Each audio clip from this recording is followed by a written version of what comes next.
Audio is one of the most important factors in video games that provides a ton of information to the player. This is especially the case for a game like Valorant. Valorant's audio cues give you crucial info like where an enemy is, when an enemy is planting or defusing the spike, when an ultimate orb is being picked up, and much more. In this video, I will be covering some of the most basic but crucial audio cues which will give you an upper hand in every game. First, we'll start with enemy footsteps. Did you know each agent has their own unique footstep audio? Riot has done this to allow you to understand that not only is an enemy near, but which enemy is near. The closer the enemy is, the louder and more distinct the footsteps will be. Let's take a listen to each enemy footstep audio so you know which enemy is near.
Next, we will go over ultimate orb audio. These orbs behave in a similar manner to footstep audio.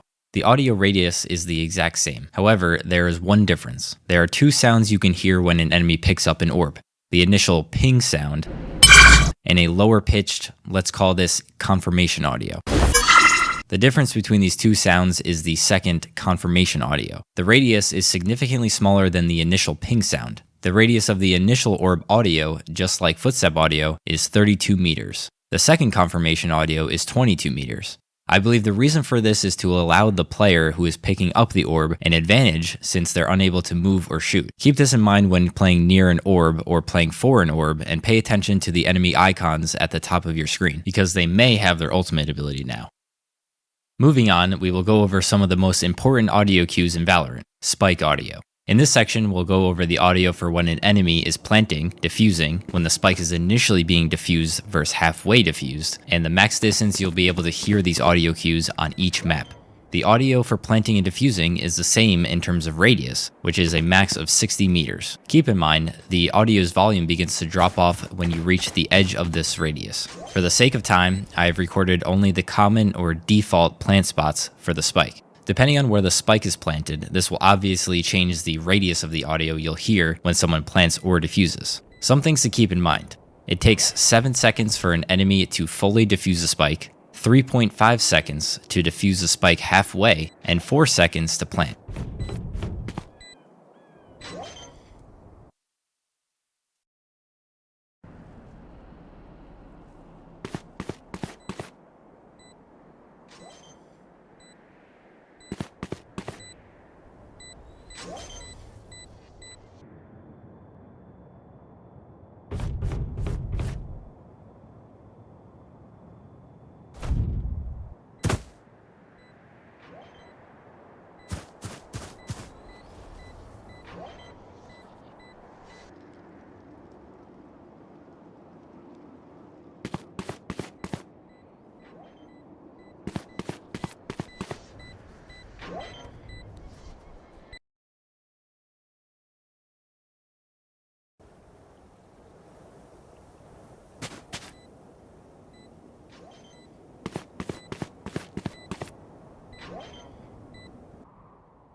Thank you guys for taking the time out of your day to watch this video. Whether you just started Valorant or you're more experienced, I believe this can help most players better understand audio in Valorant. If you enjoyed this video and you want to see more on audio, lineups, etc., subscribe and I'll keep pumping out that kind of content. If you want to watch me live, I stream almost every day during the week, link in description. I'll catch you in the next one. Peace.